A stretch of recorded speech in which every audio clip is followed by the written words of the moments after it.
Concerns are growing that the momentum lost by Gambia's Truth, Reconciliation and Reparations Commission may be lost due to the indefinite suspension of public hearings because of the coronavirus pandemic regulations. Since the establishment of the TRRC on January 7, 2019, 219 witnesses have testified before the commission, including 40 perpetrators, 54 women, alleged perpetrators, and advancedly mentioned persons, 25 Gambians from the diaspora, and a few expert witnesses. 13 teams have so far been covered, which includes activities of former President Hitman called Junglers. We are joined by Essa Jallow at the TRRC. Despite the TRRC setting be suspended due to COVID-19, are reconciliation efforts ongoing? Thank you for having me. I would like to say yes, the TRRC hearings have been suspended, but that doesn't mean that work has stopped at the TRRC. And that means the entire secretariat is busy with the legal team is still busy doing the thing that we used to do. It's only the television part and the hearing that has been stopped.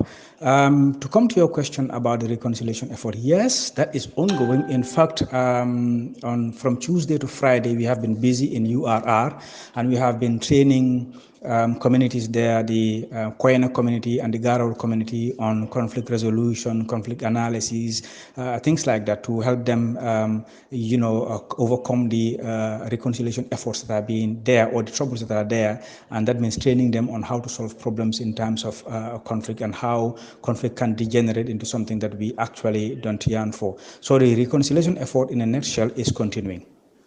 Have any reparations been made, or what are TRRC's plans to compensate victims? Yes, as you are aware, reparation is part of the mandate of TRRC, and what we are doing right now is what you call interim reparations. And what that means is that we are presently trying to help victims who have urgent needs, for example, medical needs. We have in the past sent about 4 people to Turkey who are actually attending medical treatment there with the help of the Turkish government and some philanthropists. That is going on, and that is what we call interim reparations. Other issues are also being made. For example, we help victims in many areas, educational needs, orders in order to support them because victims have different types of needs, and we are also providing them with psychosocial support. So these are all part of it. But reparation in itself cannot be done in a vacuum. So what we have done right now is to prepare the regulations for reparations, and that has been validated not long ago. But no, that doesn't include how much does one get, because you cannot know that now until you know the gravity of everything, so that you can know also what is available to you. And reparations also will come in different forms. So compensation is one of them, but there will be other forms of reparations. Yes. When is this to be expected? If I understand you, you mean when is reparations expected? Well, for now, there are ongoing ones, as I tell you, but at the end of the TRRC, recommendations should be made as to reparations should be given to victims. So we cannot know that right now because number one, we have not finished our investigations and not all victims we have heard from or we have seen yet because we have not completed all the teams that we have set out to go out for. So we cannot determine that now. But as things are going, as we say, reparations that are supposed to be given, as per what is accepted in the regulations, that would be given.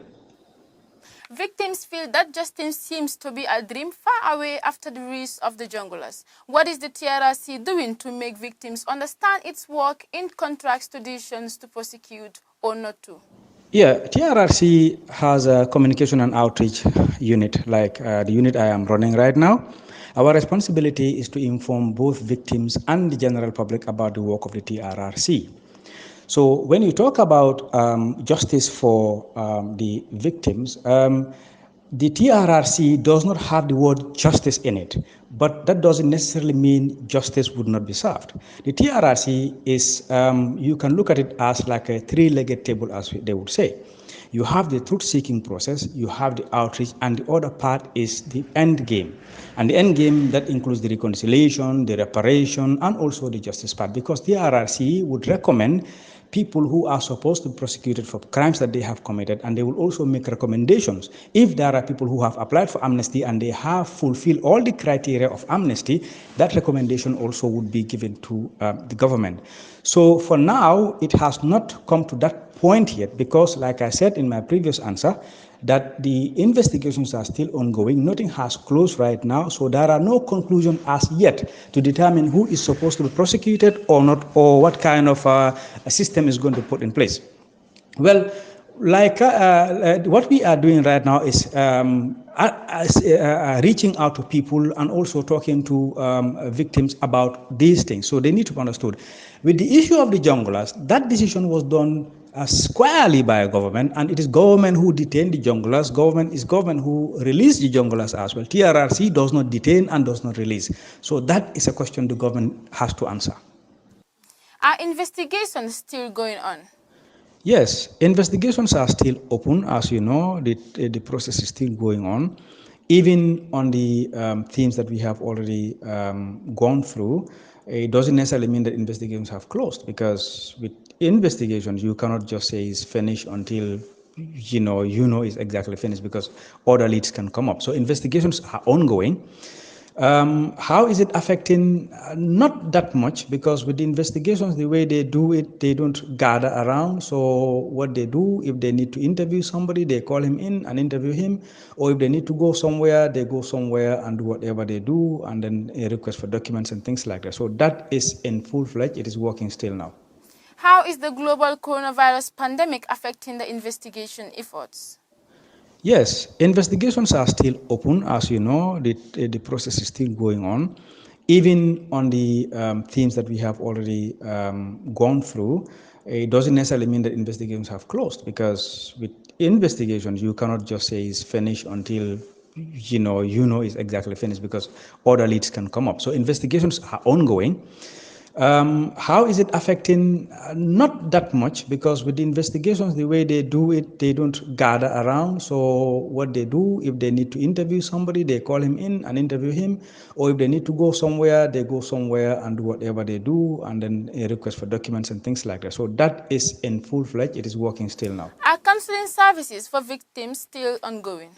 Yes, counseling services would have to have some challenges, but because these are intimate and these are personal issues, these are not things that would be disclosed to me further and to the media.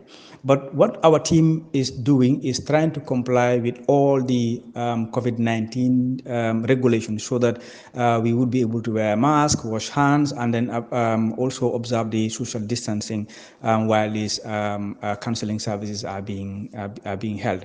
That is what would happen. But directly what is happening within the counseling setup, I wouldn't know that, because that is very personal and that doesn't go beyond that premises, because that is not for public consumption. Are you facing challenges to provide counseling services due to COVID-19? I mean the TRC team at large. Yes, counseling services would have to have some challenges, but because these are intimate and these are personal issues, these are not things that would be disclosed to me further and to the media. But what our team is doing is trying to comply with all the COVID-19 regulations, so that we would be able to wear a mask, wash hands, and then also observe the social distancing while these counseling services are being held. That is what would happen. But directly what is happening within the counseling setup, I wouldn't know that, because that is very personal and that doesn't go beyond that premises, because that is not for public consumption. When is the TRC expected to resume its work? That has not been determined yet. As far as I'm concerned, that information has not arrived at my desk, but I know there are ongoing consultations between the commissioners, the secretariat, and the legal team. Because as you know, that is how the TRRC is set up. You have the commissioners, which is the highest decision organ of the TRRC, and then you have the secretariat, which is responsible for all the background work for the TRRC, and then you have the legal team, as you know, who are also part and parcel of this whole process. So there are consultations going on right now, and that is also going to be in consultation with government, that is the Ministry of Justice, which is the line ministry of the TRRC, to determine when that is going to happen as per the guidelines of the Ministry of Health. Essa Jallow, thank you so much for your time.